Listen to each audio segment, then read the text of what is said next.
Olá, boa noite para você. Seja bem-vindo ao Jornal da Record. Governo anuncia que vacina 100% nacional vai estar disponível em fevereiro. Instituto Butantan diz que Coronavac é a vacina mais eficiente contra a variante Ômicron. No futebol, o Real Madrid vence o Barcelona pela 5ª vez seguida, com destaque para o brasileiro Vini Júnior. O Jornal da Record já está no ar.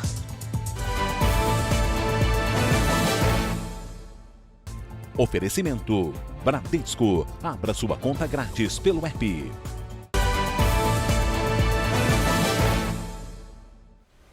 O Instituto Butantan afirmou que a Coronavac, vacina brasileira desenvolvida em parceria com o laboratório chinês Sinovac, tem capacidade de neutralização contra a variante Ômicron maior do que as outras vacinas.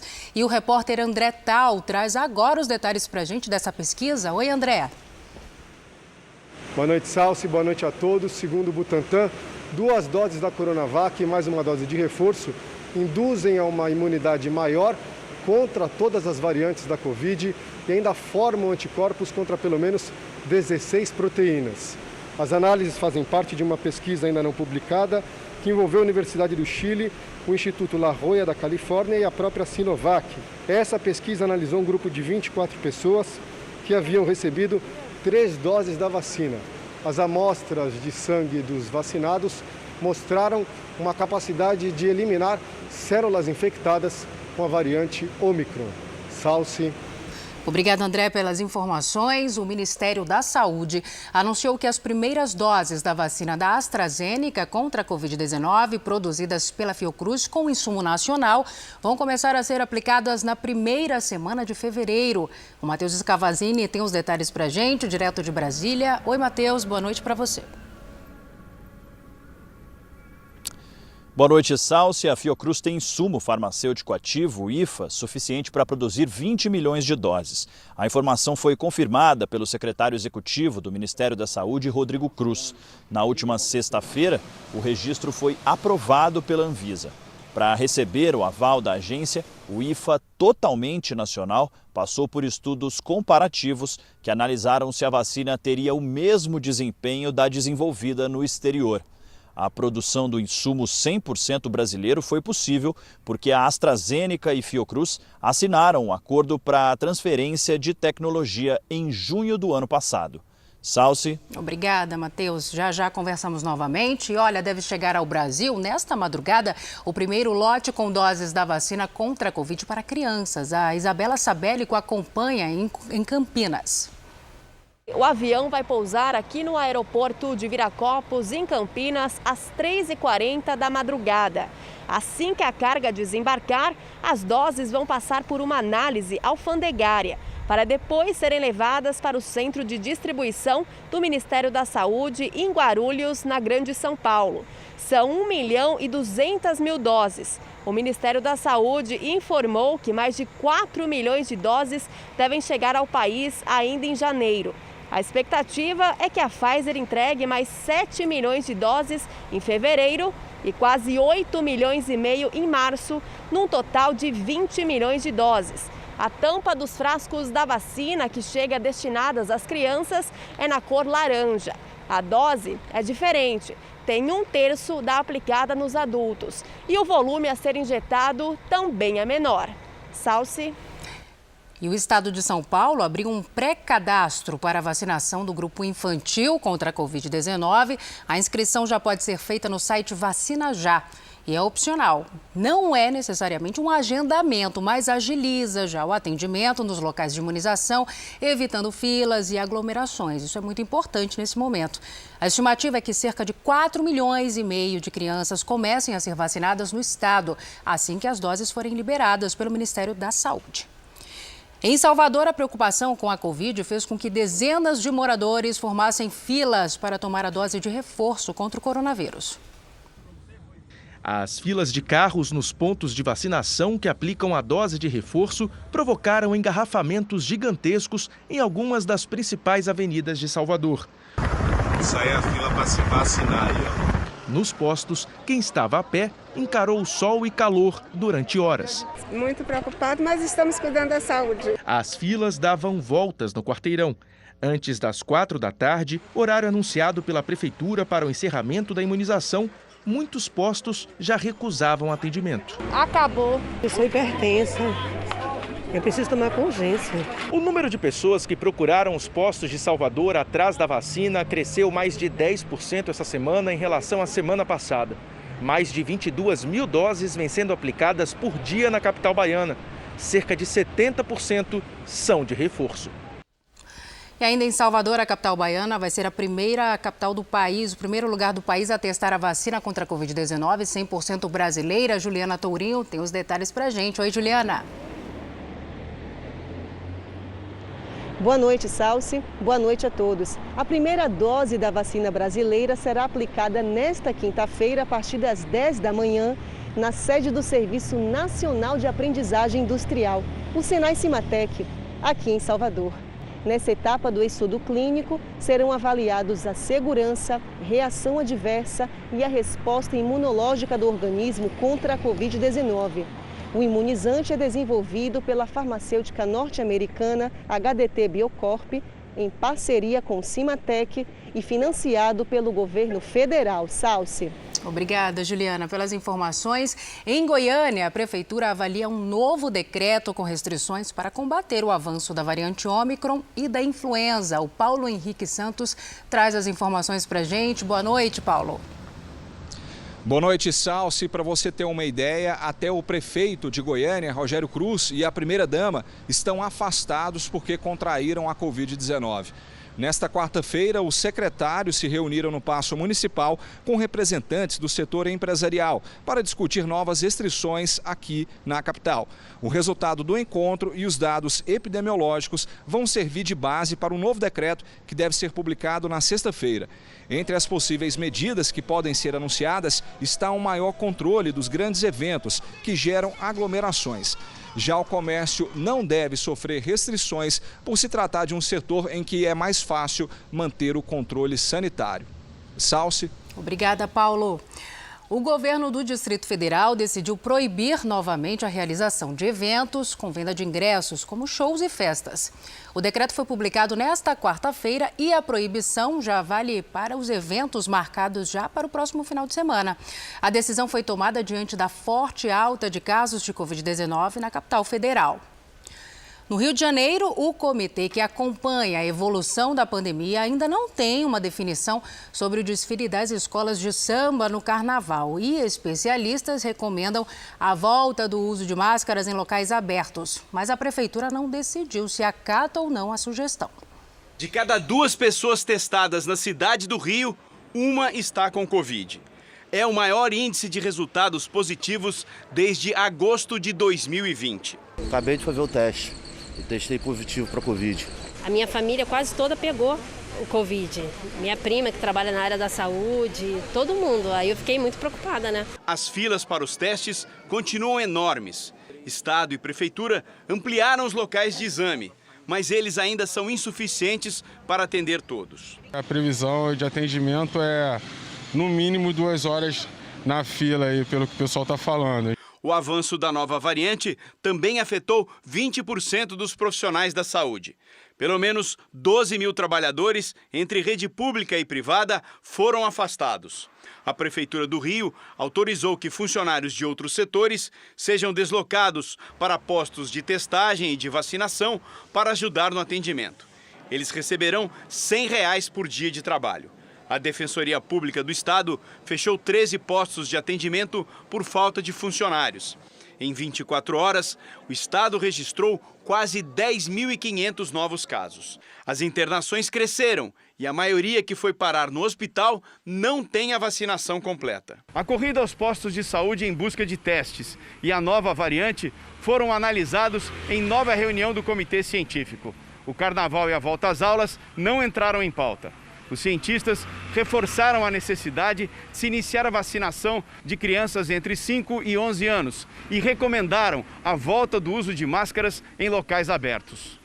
Nessas condições, nessas novas condições de altíssima transmissibilidade, é bom usar máscara, especialmente quando você está num lugar que tem mais gente. Se você está passando, por exemplo, uma calçada cheia de gente, camelô na rua, você tem mais chances de contaminar, mesmo que esteja ao ar livre, porque tem muita gente em volta.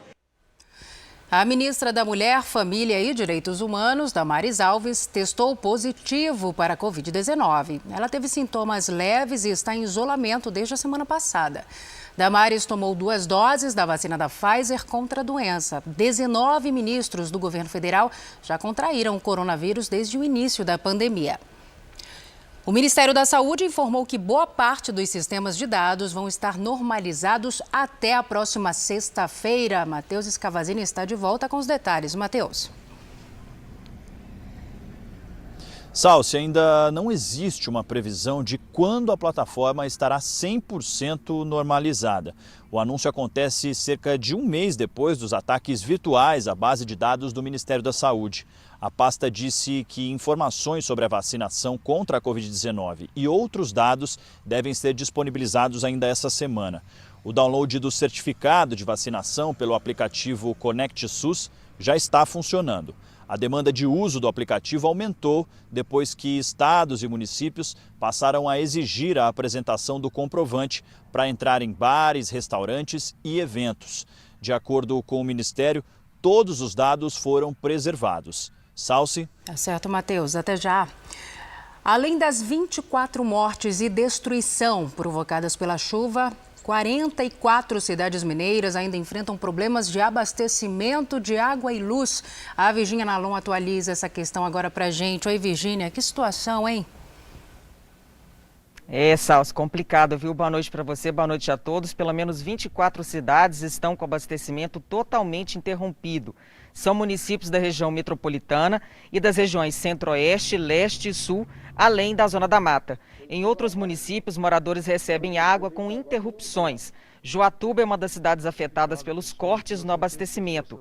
Uma adutora que abastece o município se rompeu por causa da chuva e desde segunda-feira moradores são prejudicados. Bairros inteiros da cidade também estão sem energia elétrica desde o fim de semana. A concessionária responsável pelo serviço garantiu que o serviço vai ser normalizado nesta madrugada.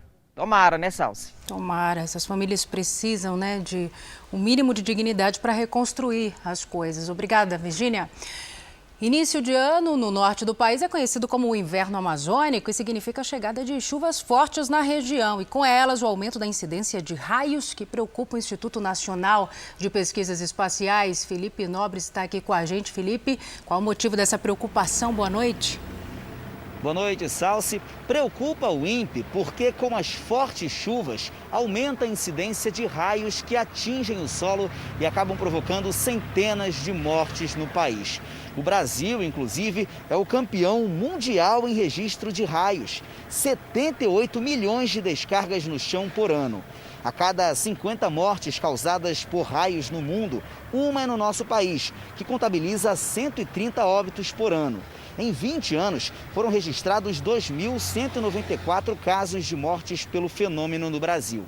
Ainda segundo o levantamento do INPE, entre 2000 e 2019, morreram no Pará, vítimas de raios, 162 pessoas. Nesse ranking nacional, o estado amazônico é o terceiro colocado, atrás de Minas Gerais e São Paulo, este com 327 mortes por raio. Salsi. Obrigada, meu querido, pelas informações. 4 pessoas sobreviveram à queda de um helicóptero no estado americano da Filadélfia. A aeronave caiu num bairro residencial bastante povoado. Segundo autoridades, o piloto conseguiu fazer uma manobra para desviar dos cabos de energia antes de tocar o chão. Um bebê estava entre os tripulantes do helicóptero. Ele e os outros ocupantes foram levados ao hospital sem ferimentos graves. Na Venezuela, 3 pessoas ficaram feridas na explosão de um oleoduto. Autoridades acreditam em sabotagem. A explosão aconteceu durante uma tentativa de perfuração da estrutura para a extração de gasolina. A empresa responsável pelo oleoduto classificou o episódio de sabotagem criminosa. A Venezuela enfrenta a escassez de gasolina por falta de investimento nas refinarias. A polícia já interrogou 3 pessoas na investigação que apura a morte de uma família de ambientalistas no sul do Pará. A mulher, a filha de 18 anos e o marido desenvolviam projetos de proteção a animais. Pai, mãe e filha foram executados a tiros. A família foi encontrada no quintal da casa onde morava. Segundo a polícia, os disparos foram feitos a curta distância. A suspeita é que o crime tenha sido cometido por mais de uma pessoa. A comunidade onde viviam é conhecida como Cachoeira do Mucura, que fica a cerca de 90 quilômetros de São Félix do Xingu e a mais de 1.000 quilômetros da capital Belém. José Gomes, Márcia Nunes Lisboa e a filha deles, de 18 anos, desenvolviam um projeto de preservação de tartarugas, que também são comercializadas na região. A atividade desse projeto é que esses canônios já se encontram em quadro de extinção no nosso município e com esse projeto a gente vai repovoar o nosso rio Xingu. As investigações são feitas pela Divisão de Homicídios do Pará. Por enquanto, ainda não existem suspeitos. A polícia agora tenta descobrir se o ambientalista tinha algum inimigo ou até se já recebia ameaças por causa do trabalho. A região não é uma área de conflito agrário. O senhor Zé do Lago, até onde nós temos conhecimento, não tinha nenhuma atividade que pudesse ser motivo, para ele ser assassinado, ele com a sua família. O Brasil é o quarto país que mais registra assassinatos de ambientalistas em todo o mundo, ficando atrás da Colômbia, México e Filipinas. O número significativo de ambientalistas e pessoas, de ativistas e trabalhadores rurais mortos no campo ocorre por uma simples situação de impunidade. Eles precisam entender que isso é um problema que precisa ser combatido de uma forma séria, de uma vez por todas. Em Porto Alegre, a polícia investiga a ação de um clube de motociclistas suspeito de torturar integrantes de grupos rivais. Os integrantes do grupo eram monitorados pela polícia desde que houve um tiroteio em novembro do ano passado na capital gaúcha. Na época, 6 pessoas ficaram feridas. Para a polícia, o alvo que estava em uma festa seria um ex-integrante do motoclube Abutres. O ataque teria acontecido por vingança contra um homem que decidiu sair do grupo de motociclistas e entrar em um outro. O desertor, como passou a ser tratado, contou à polícia que optou em deixar o clube após perceber conduta violenta dos integrantes. Segundo eles, ninguém pode sair do grupo ou, caso saia, não poderá de modo algum integrar um grupo qualquer de outra agremiação. Armas, facas, celulares e bastões foram apreendidos pela polícia. 2 homens chegaram a ser presos, mas foram liberados em seguida. Eles são acusados de torturar rivais. A justiça negou o pedido de detenção de todos os integrantes do grupo. Os Abutres têm ramificações em todo o Brasil e representações em 20 países. Esse ex-integrante, que preferiu falar sem se identificar, relata a violência praticada dentro do clube. Os integrantes de menor escalão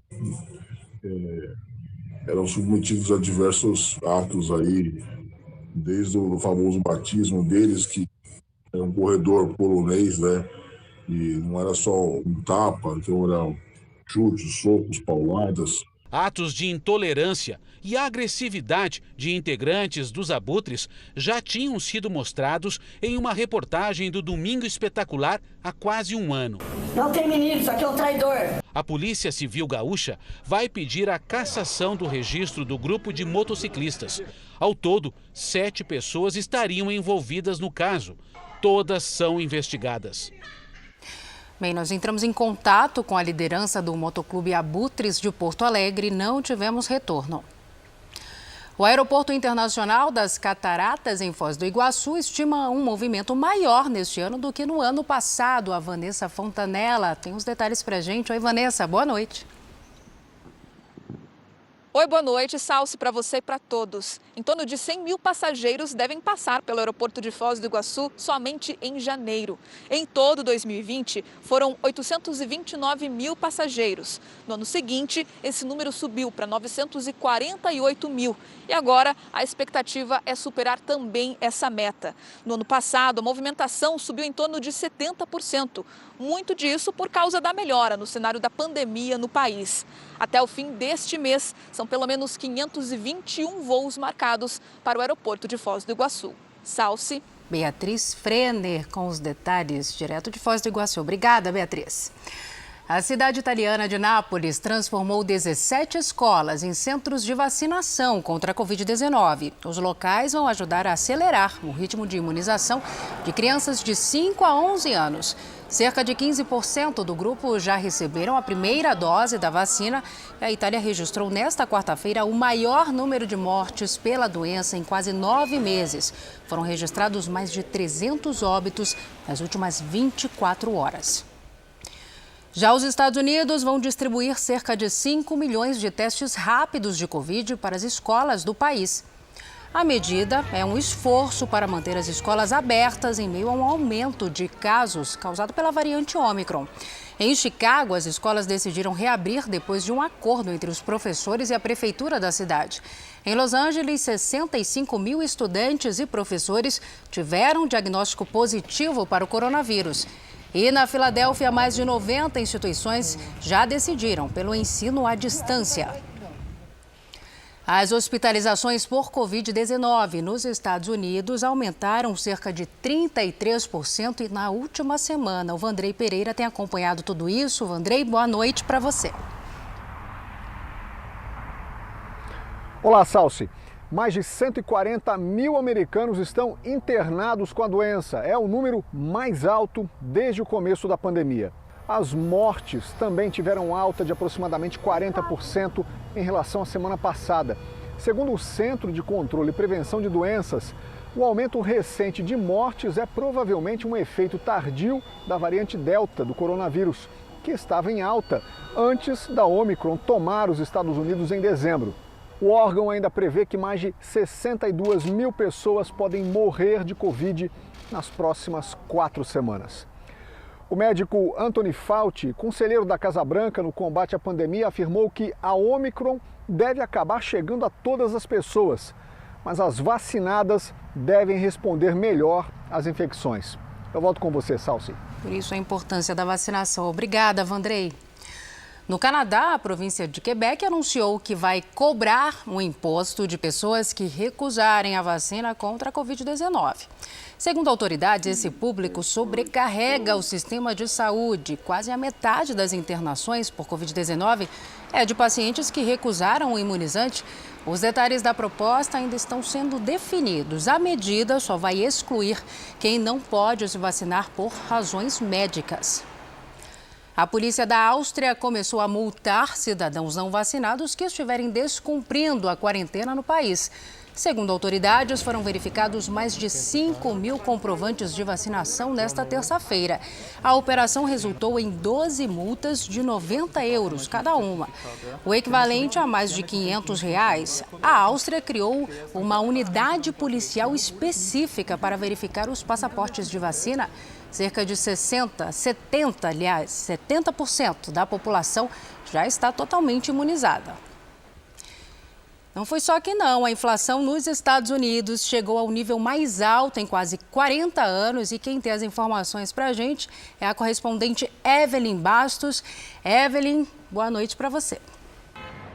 O índice de preços ao consumidor subiu 7% nos últimos 12 meses e esse foi o maior aumento anual desde junho de 1982. Segundo o Departamento do Trabalho, a inflação subiu 0,5% em dezembro, depois de avançar 0,8% em novembro do ano passado. A alta deixou o Federal Reserve, o Banco Central americano, em alerta.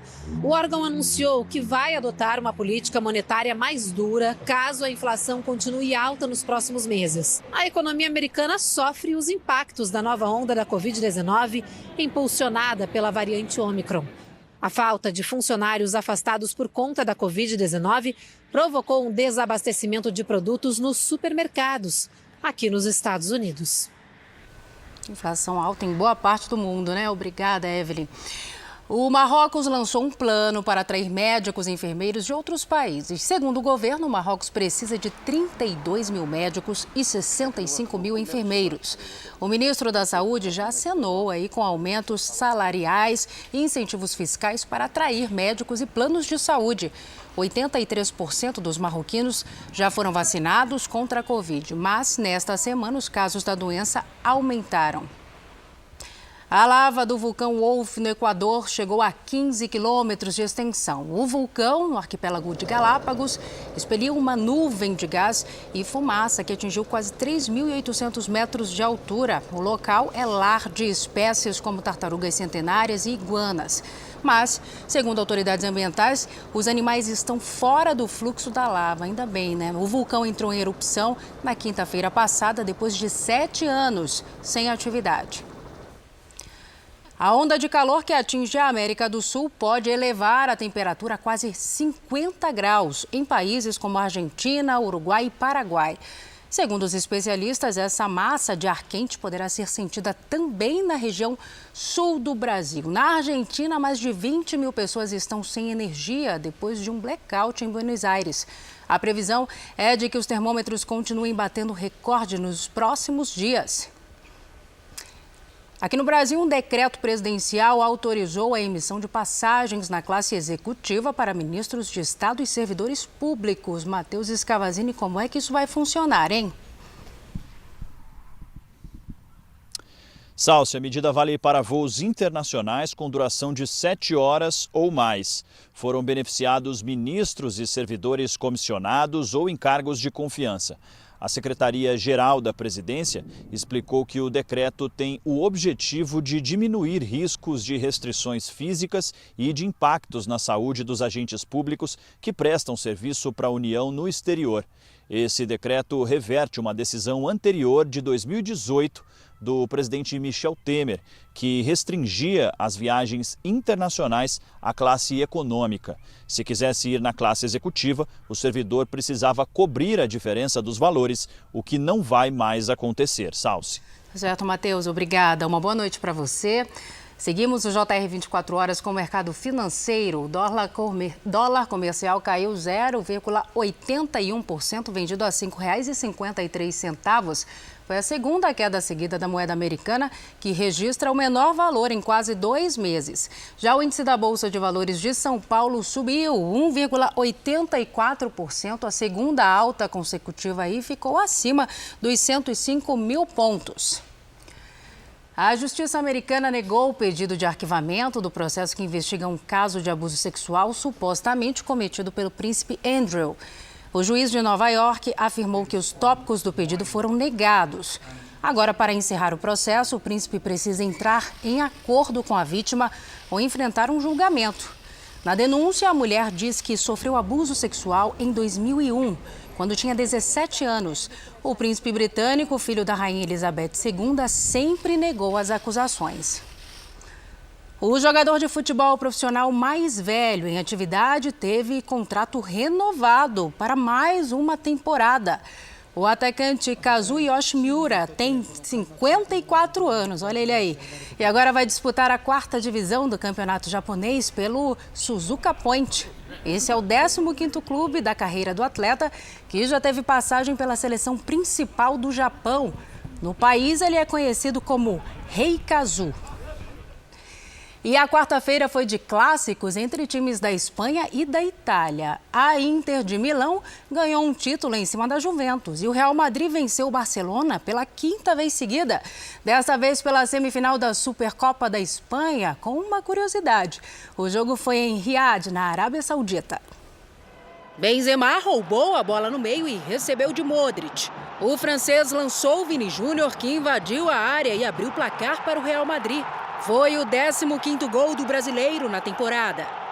O ex-atacante do Flamengo igualou o número de gols que fez nos 3 primeiros anos pelo Real. O Barcelona empatou ainda no primeiro tempo, Dembélé cruzou, o brasileiro Militão cortou mal e Luuk de Jong desviou para as redes. A bola ainda tocou na trave antes de entrar. Na etapa final, Mendy passou por Daniel Alves e tocou para Benzema. Ter Stegen fez boa defesa, o rebote ficou com Carvajal, que cruzou de novo. O goleiro desviou, mas a bola sobrou para Benzema fazer o segundo do Real Madrid. O Barcelona não se entregou. Jordi Alba cruzou da esquerda e Ansu Fati de cabeça deixou tudo igual de novo. Na prorrogação, um gol com a participação de vários brasileiros. Casemiro tocou para Rodrigo, o ex-atacante do Santos cruzou, Vini Júnior fez o corta-luz e o uruguaio Valverde marcou. Final, Barcelona 2, Real Madrid 3. No domingo, também em Riad, o time de Vini Júnior faz a final da Supercopa da Espanha contra o Atlético de Madrid ou Atlético Bilbao, que se enfrentam nesta quinta. Em Milão, Inter e Juventus decidiram a Supercopa da Itália. A Juve saiu na frente, Morata cruzou e o norte-americano McKennie fez 1-0. A Inter empatou ainda no primeiro tempo, com Lautaro Martinez cobrando pênalti com perfeição.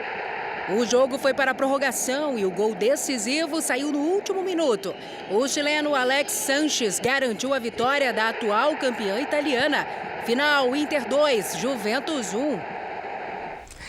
Na Rússia, veterinários tentam salvar a vida de um filhote de tigre que foi resgatado à beira da morte. O tigre siberiano tinha queimaduras causadas pelo frio e precisou de uma cirurgia na mandíbula. Depois de recuperado, o animal vai passar por um período de readaptação, antes de ser devolvido à natureza. O tigre siberiano está em extinção. Existem cerca de 600 animais dessa espécie vivendo na Rússia. Nos Estados Unidos, adolescentes construíram um abrigo para um menino cadeirante não se molhar enquanto espera o ônibus da escola. Ryder Killan, de 5 anos, pegou chuva enquanto aguardava a chegada do transporte. Aí, alunos de uma escola local ficaram sabendo dessa história e construíram um abrigo na aula de marcenaria. Até a madeira usada na construção foi doada. Agora, o abrigo funciona como um ponto de ônibus e protege até um adulto em pé. Fofinho. Esta edição do Jornal da Record termina aqui. Outras informações no Fala Brasil às 8h30 da manhã. Fique agora com as imagens que marcaram o dia. E logo depois tem o Fala Que Eu Te Escuto. Uma ótima noite para você. Cuide-se. Tchau.